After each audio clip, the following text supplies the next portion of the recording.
تعالیٰ اللہ سے قریب ہونے کا راستہ. You know what? A shortcut to the pleasure of Allah and the bounties and the rahmah of Allah is Qiyamul Layl. A door which opens only at night is Qiyamul Layl. A shortcut and a staircase to Allah subhanahu wa ta'ala is in the last third of the night.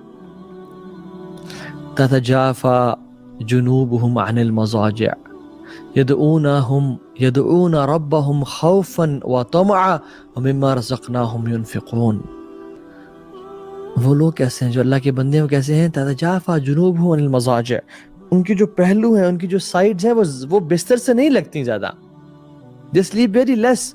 ان کی جو sides ہیں وہ بستروں سے جدا رہتی ہیں اور الگ رہتی ہیں، اور وہ اپنے رب کو منانے کے لیے رب کی بارگاہ میں حاضری دیتے رہتے ہیں، اور وہ رب کو پکارتے ہیں خوف سے کہ یا رب جہنم کا خوف، قبر کے سکویز کرنے کا خوف، قبر میں اندھیرے کا خوف، پلسرات کا خوف، قنطرہ کا خوف، اپنے گناہوں کے اندھیروں کا خوف، وطمعا، اور رب سے مغفرت کی رحمت کی امید، اللہ کی جنتوں کی امید، اللہ کی بخشش کی امید، اور اللہ کے نبی سے ملنے کی امید، اور حوض کوثر سے اللہ کے نبی کے ہاتھوں سے پینے کی امید، اور اللہ کے عرش کے سائے کے نیچے رہنے کی امید، اور جو رزق دیا گیا انہیں وَمِمَّا رَزَقْنَاهُمْ يُنْفِقُونَ، اسے وہ خرچ کرتے ہیں.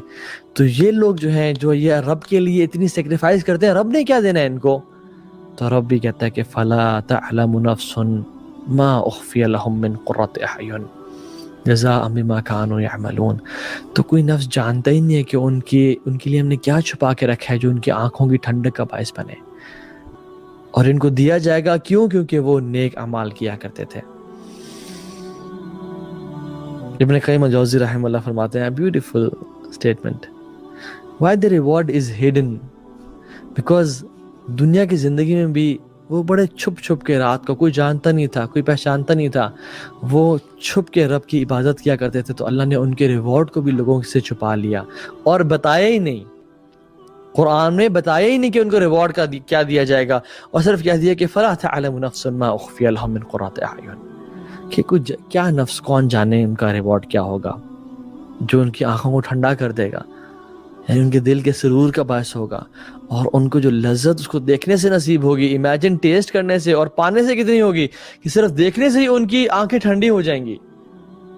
تو جس طرح میرے وہ بندے، میرے خاص بندے رات کو اٹھ کے رویا کرتے تھے، آنسو بہایا کرتے تھے، تو ان کی آنکھوں کو میں آج ٹھنڈا کروں گا ان کو ریوارڈز دکھا کے. اور جس طرح ان کے اعمال کو کسی نے نہیں دیکھا، اس طرح سے ہم ان کے جو ریوارڈز ہم نے تیار کیے ہم نے وہ بھی کسی کو نہیں بتائے، وہ انہی کو میں دوں گا جو تہجد کی نماز پڑھا کرتے تھے.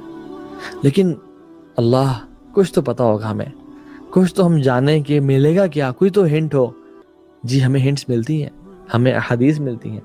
اللہ کے نبی صلی اللہ علیہ وسلم فرمایا کہ ان فی الجنت غرفا، بے شک جنت میں ایک غرف یعنی ایک خیمہ ہے. ہم جب خیمہ کا نام سنتے ہیں ہمیں کیا ذہن میں آتا ہے؟ یرا ظاہرها من باطنها وباطنها من ظاہرها. فقال ابو مالک العشری یا رسول اللہ لمن ہی یا رسول اللہ، وہ کن کے لیے ہوگا؟ قال لمن اطعم الکلام واطعم طعام وصلى باللیل والناس نیام. اللہ نے فرمایا کہ جنت میں ایک ٹینٹ ہے، یعنی ایک خیمہ ہے، اور وہ خیمہ کیسا ہے کہ جس کے باہر سے اندر نظر آ رہا ہے اور اس کے اندر سے باہر نظر آ رہا ہے. وہ خیمہ تو ہے لیکن وہ ٹرانسپیرنٹ ہے، کرسٹل کلیئر ہے. وہ پتہ نہیں کس کرسٹل سے بنا ہے، کس چیز سے، واللہ تعالی عالم. کیونکہ الجنہ ما لا عین رأت ولا اذن سمعت ولا خطر علی قلب بشر، کسی دل نے اس کا گمان نہیں کیا، نہ کسی آنکھ نے دیکھا، نہ کان نے سنا اس کو. تو ایک صحابی نے کہا یا رسول اللہ وہ کن کے لیے ہوگا؟ کہا جو اپنی بات میں نرم ہے، لمن اطعم الکلام، جو اپنی گفتگو میں نرم ہے، دوسروں کو ویئرڈ فیل نہیں کرواتے ہیں، دوسروں کو ٹونٹ نہیں کرتے. People they don't feel awkward in their presence. اپنی باتوں سے ان کو ٹونٹ نہیں کرتے یا پنچ نہیں کرتے یا ان کو سائڈ سے نا ہنٹ نہیں کرتے کہ تم تو ایسے بندے ہو. وَأَطْعَمَ الطَّعَامَ، اور لوگوں کو کھانے کھلاتے ہیں. اور انڈر لائن اسٹیٹمنٹ، وَصَلَّى بِاللَّيْلِ وَالنَّاسُ نِيَامٌ، اور وہ راتوں کو اٹھ کے نماز پڑھتے ہیں جب لوگ انسان سو رہے ہوتے ہیں، وہ راتوں کو اٹھ کے اپنے رب کو راضی کرتے ہیں۔ آپ اور میں نہیں چاہتے کہ ہمارا جنت میں جیسی مرے سلامتی کے ساتھ داخلہ ہو جائے؟ اللہ کی نے کہا کہ تم یہ 4 کام کر لو، افشوا السلام وَأَطْعِمُوا الطَّعَامَ وَاصِلُوا الْأَرْحَامَ وَصَلُّوا بِاللَّيْلِ وَالنَّاسُ نِيَامٌ تَدْخُلُوا الْجَنَّةَ بِالسَّلَامِ۔ تم سلام کو عام کرو اور لوگوں کو کھانے کھلاؤ اور صلہ رحمی کرو رشتہ داروں سے، اور رات کو نہ اٹھ کے نماز پڑھو جب لوگ سو رہے ہوں، تم جنت میں سلامتی کے ساتھ داخل ہو جاؤ گے۔ اللہ اکبر۔